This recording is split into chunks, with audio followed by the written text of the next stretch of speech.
Today's episode of On the Mic takes a new direction as partner and CEO Marshall Williams and I, Andrea Schwarzbach, take the hosting reins to discuss the evolution of podcast attribution and the part that our agency has played in it. So the first question that I want to ask today, and really just kind of discuss the history of podcast attribution.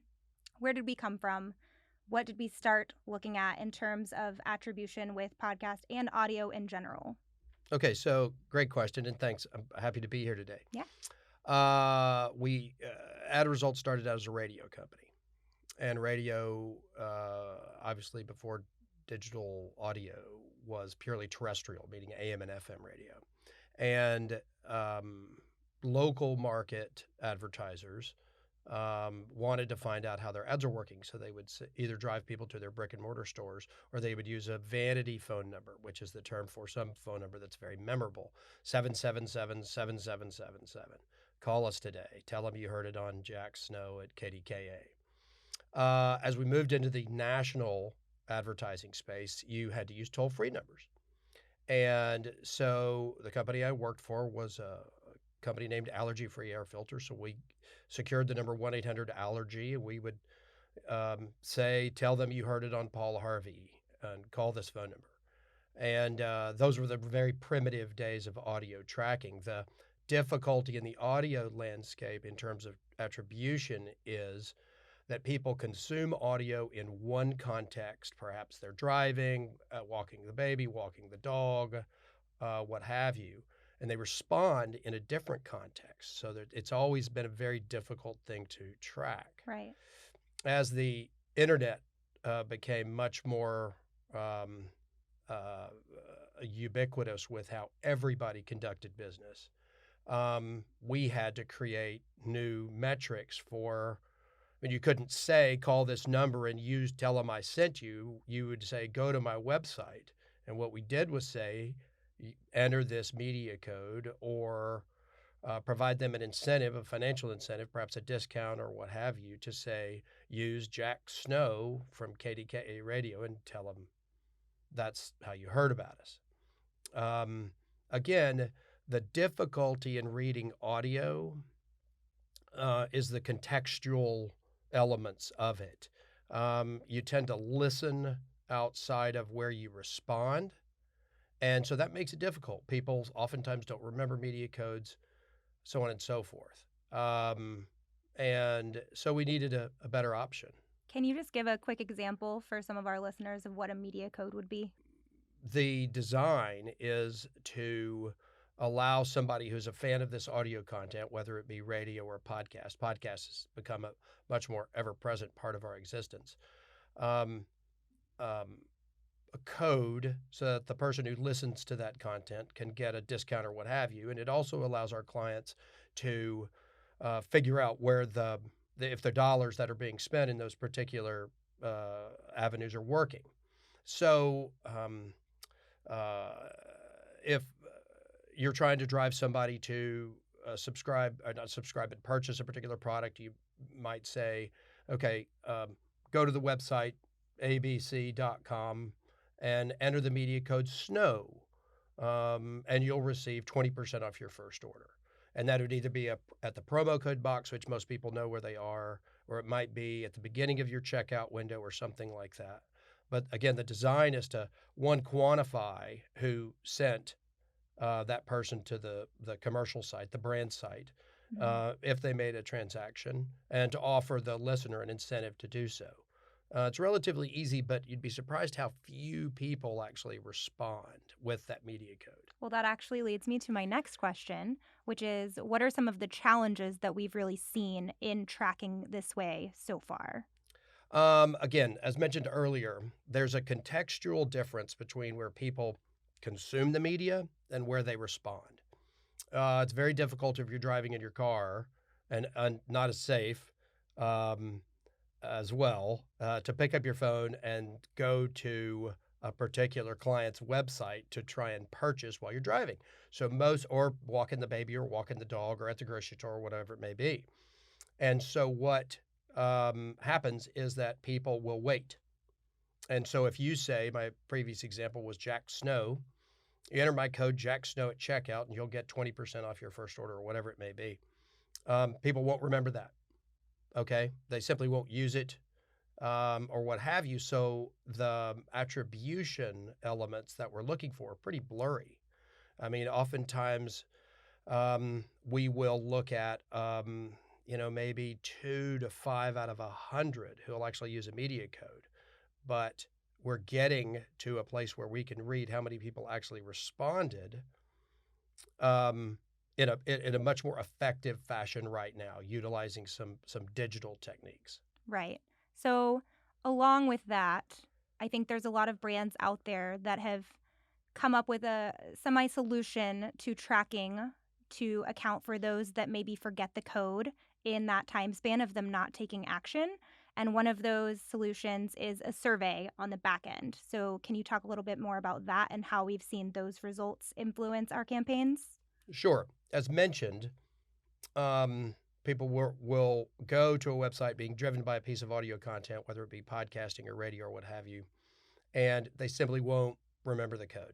Okay, they'll go through the transaction process. And what we tried to do is give them a supplemental kind of memory device thing so that somebody can say, oh, that's right, I did hear it on the podcast. So as you go through the checkout, and you don't necessarily use the promo code because you just want to buy the product that this host recommended to you, a survey shows up. It's interstitial, meaning it's in the flow of the transaction, and it's usually a single pane things that say, how'd you hear about us? And most people are so familiar with this that it becomes simple for them and it won't chase them off or what have you.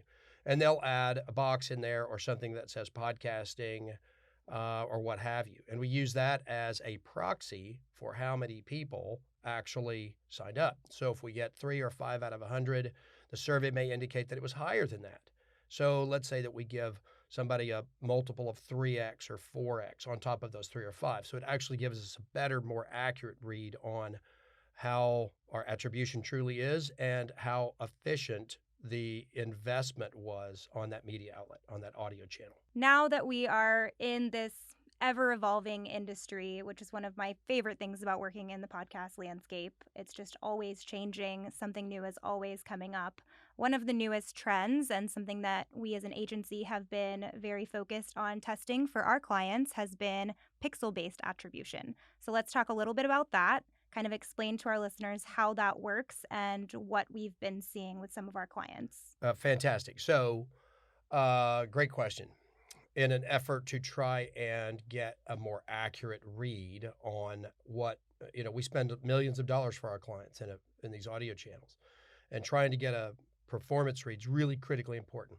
I've always felt that because of the aforementioned disconnect between consumption and when people respond, there's a gap.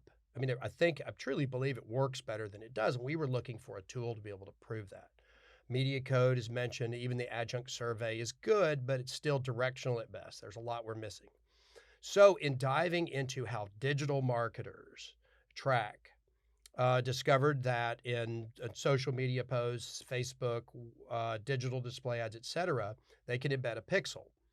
And in the context of those display ads, et cetera, when somebody clicks on an ad, that pixel fires and a corresponding pixel is placed on the brand's webpage and in a few other places in that brand's webpage so that they can track what happens when somebody responds to that digital ad. I thought to myself, man, we got to be able to do this in the audio space. Is it doable?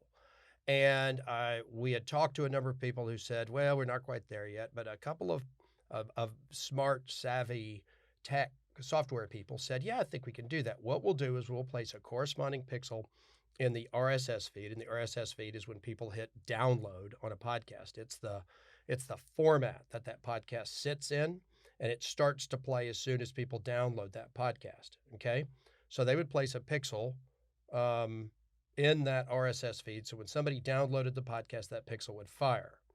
Now, there's a lot of permutations that take place from there, but what happens is we can do the same thing the digital marketers do and put a corresponding pixel on the brand's webpage, their transaction page, whatever it may be, and track that listener in a much more linear and direct fashion than we've ever been able to do before. Right. And so it's still early in the game, but we're excited about what we're seeing so far because it's showing tremendous lift in response, which we assumed all along. Right. Yeah. So it is showing tremendous lift. Tremendous Can you talk lift. a little more about that? Sure.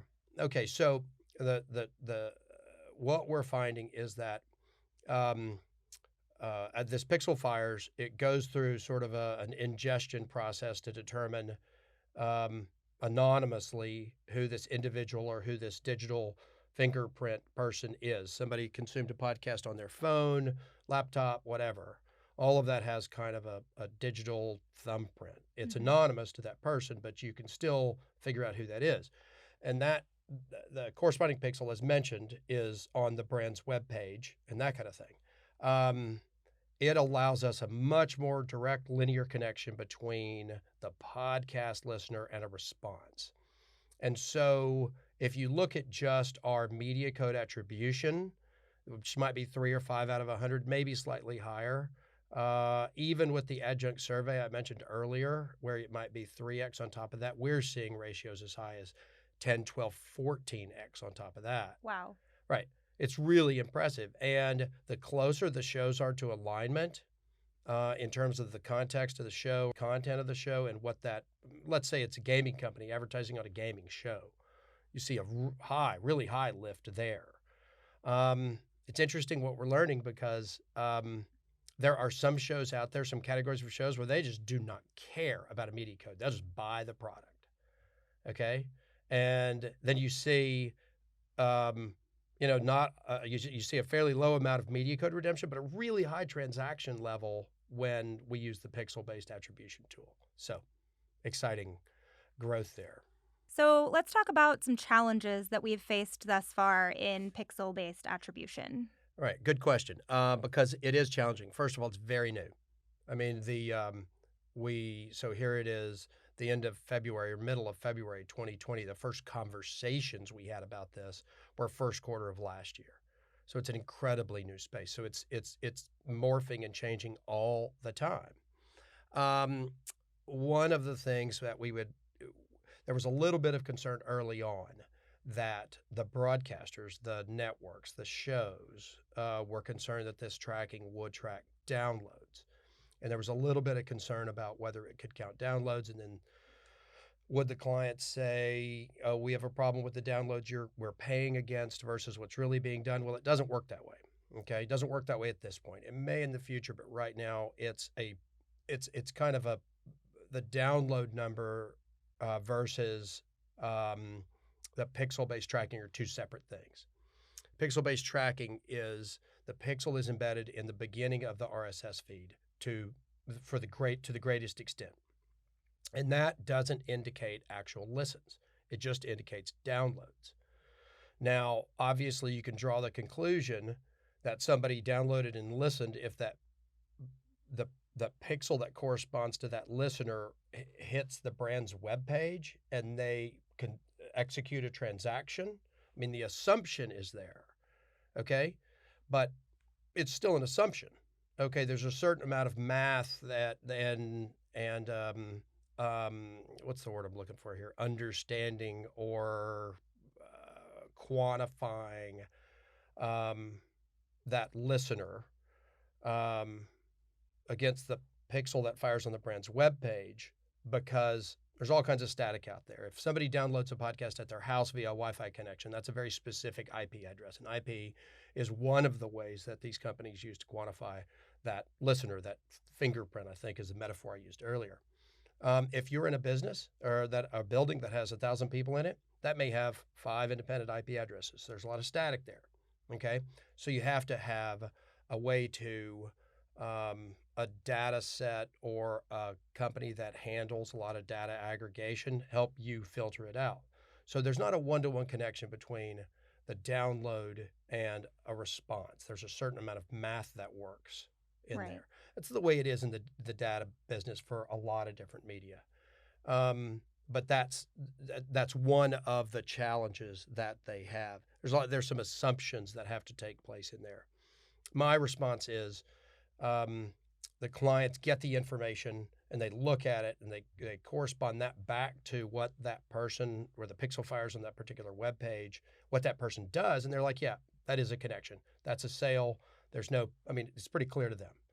So it's much more one-to-one from an attribution standpoint from the client's end than it is the front end or the download side. Right. Make sense? Yes. Okay. Anyway, so that's one of the things we'll get to over time. I'm sure these companies will get further refined and better. So we'll help them. We'll guide them, because I know what I'd like to see. I think our organization would like to see a little more clarity when it comes to that, and we'll get there. So Great. yeah, you bet.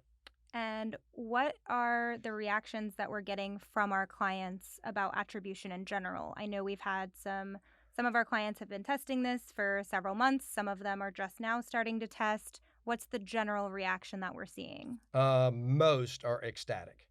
Most are they're seeing real promise in terms of, that was my supposition all along, because of course you'd expect me to say this, your media is working better than you think it is. Okay. And I would explain the whole thing about how, it's consumed over here and the response is over there. So it's difficult to get these media codes to work. It's really working better than you think it does. And our clients were like, sure. You're supposed to say that. It's your job, right? Yep. Well, as we started going through this and it indicated that it was really working better than we thought it was, they're just like, okay, great. Let's do more.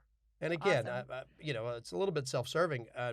It's self-serving from the context of this is our business and we want it to grow and we want the space to grow. But I love audio.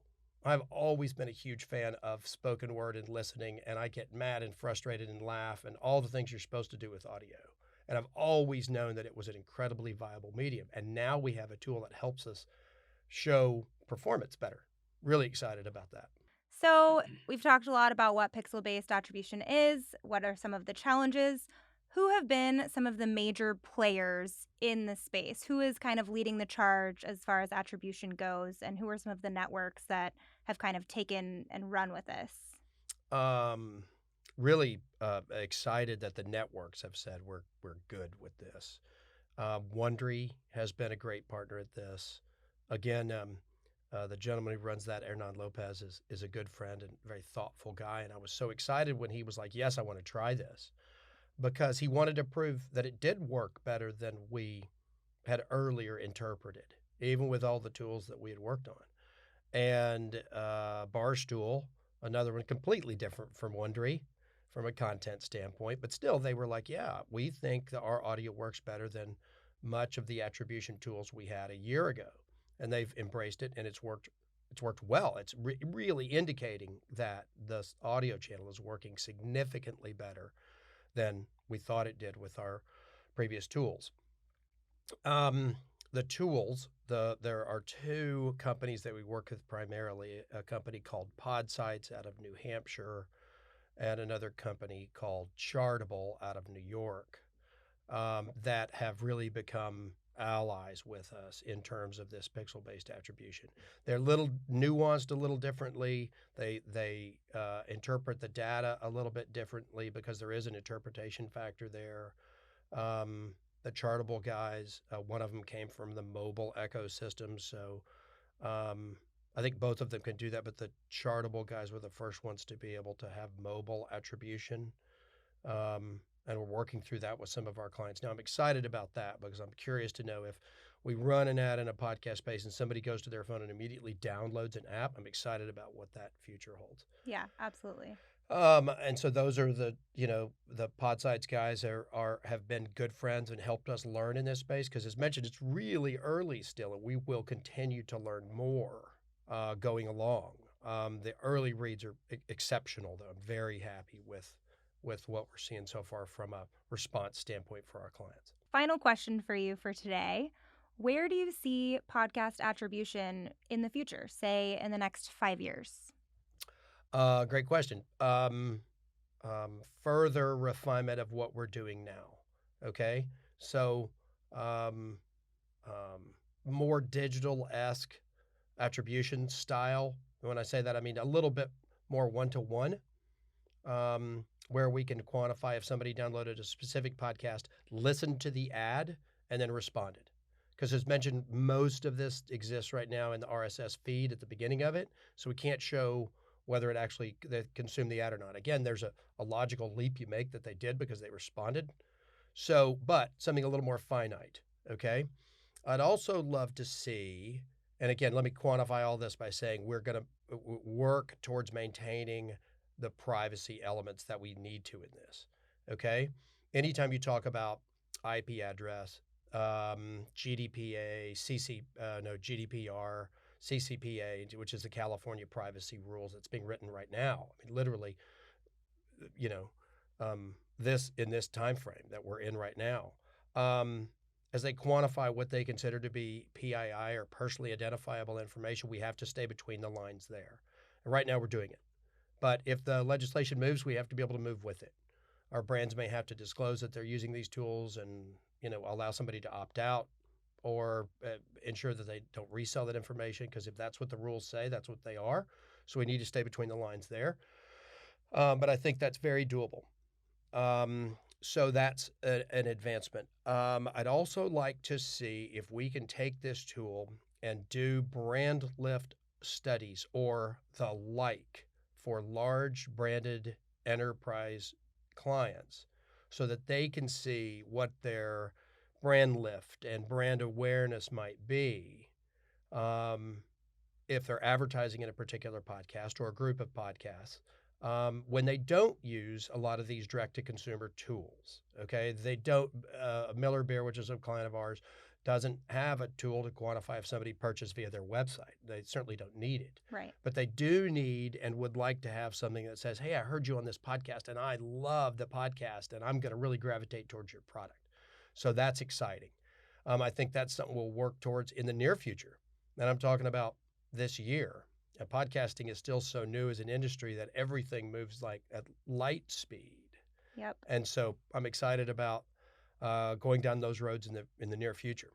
Awesome. Well, it sounds like podcast attribution in general is really exciting for the industry right now. So hopefully this was super informative for some of our listeners. And thank you so much for answering our questions today. Thank you. I hope I helped. Yeah. And we ought to do this again because at some point in time, because it'll probably change in 6 months. It probably will change in 3 months. Yeah, exactly. And so we're like, here, we'll do the update version of the podcast. Yeah.